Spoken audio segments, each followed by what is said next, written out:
चतुरानंद ब्रह्मा जी इसके फल हैं और विष्णु जी इन सब का आधार है।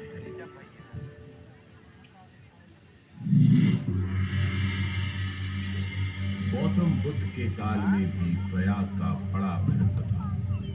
इसका एक बड़ा साक्ष्य है यहां उपस्थित अशोक की लाट। सम्राट अशोक का संदेश तो इस स्तंभ पर अंकित है ही। गुप्त काल के शक्तिशाली राजा समुद्रगुप्त का प्रयाग प्रशस्ति अभिलेख भी इसी स्तंभ पर खुला है। 16वीं शताब्दी के अंत में सम्राट अशोक का ये स्तंभ उस किले का हिस्सा बन गया जिस किले का निर्माण संगम के किनारे मुगल बादशाह अकबर ने करवाया था। बुद्धं शरणं गच्छामि, धम्मं शरणं गच्छामि, संघं शरणं गच्छामि।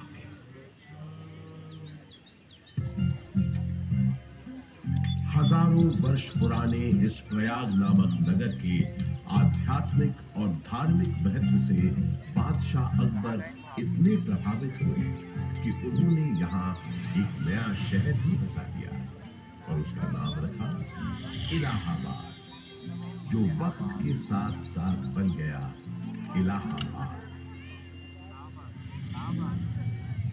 अपनी भौगोलिक स्थिति, सुंदर आबोहवा और राजनीतिक महत्व की वजह से इलाहाबाद ब्रिटिश हुक्मरानों को भी बेहद पसंद आया और कुछ ही समय में ये शहर ब्रितानी हुकूमत का एक महत्वपूर्ण केंद्र बन गया।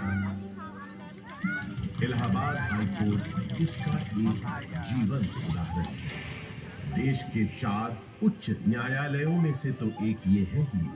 इसके अलावा अनेक महत्वपूर्ण और ऐतिहासिक फैसले देने का श्रेय भी इस न्यायालय को जाता है।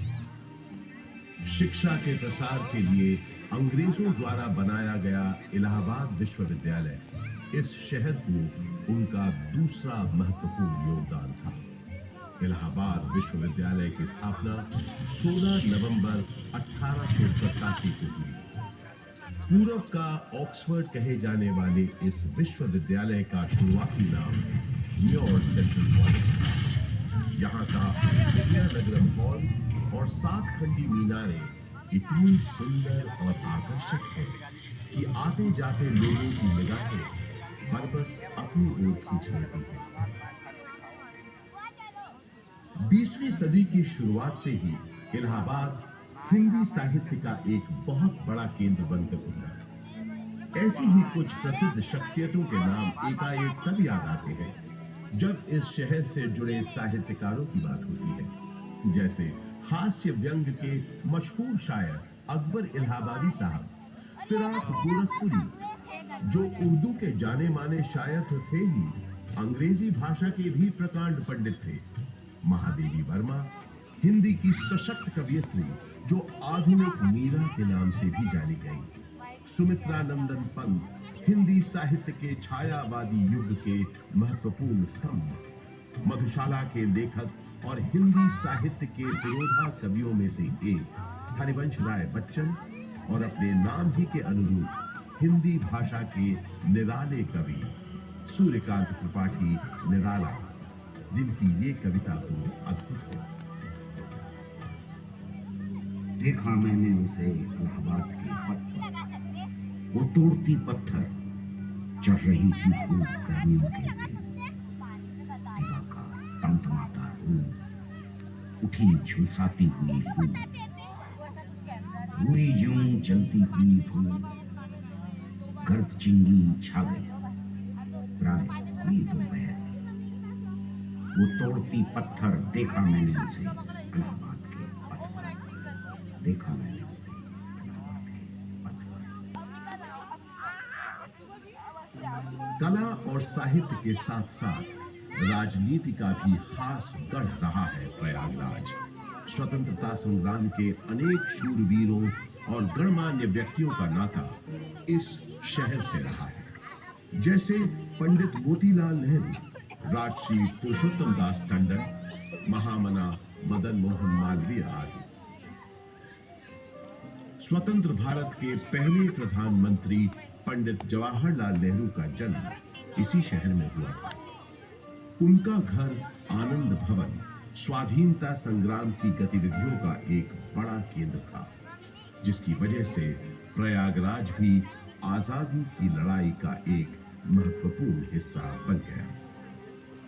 आजादी की बातें करें तो मुझे याद आता है सन 1857 का स्वाधीनता संग्राम, जिसका गवाह मैं खुद रहा हूं। अनेकों भीषण लड़ाइयां मैंने देखी। एक बार तो मुझे लगा था कि बस हमें विदेशी हुकूमत से छुटकारा मिल ही गया, लेकिन इसे बदकिस्मती कहें कि अंत में बाजी पलट गई। परंतु इन युद्ध की वजह से इलाहाबाद एक दिन के लिए ही सही भारत की राजधानी बना। वो दिन था 1 नवंबर 1858। उस दिन प्रयागराज के मिंटो पार्क में एक शाही दरबार लगा था, जिसमें लॉर्ड कैनिंग ने महारानी विक्टोरिया का महत्वपूर्ण घोषणा पत्र पढ़ा। आज 10 नवंबर 1858 के दिन से हिंदुस्तान में ईस्ट इंडिया कंपनी का राज खत्म होता है। अब से इंडिया में मलिका विक्टोरिया का राज होगा। ब्रिटिश ताज की हुकूमत होगी यहाँ। उस दौर से निकलकर समय के साथ थोड़ा आगे बढ़े तो मुझे याद आता है अपने चारों ओर बाहें फैलाए ये विशाल पार्क, जिसके आंगन में खड़ा मैं आज आपको ये कहानी सुना रहा हूं। बात सन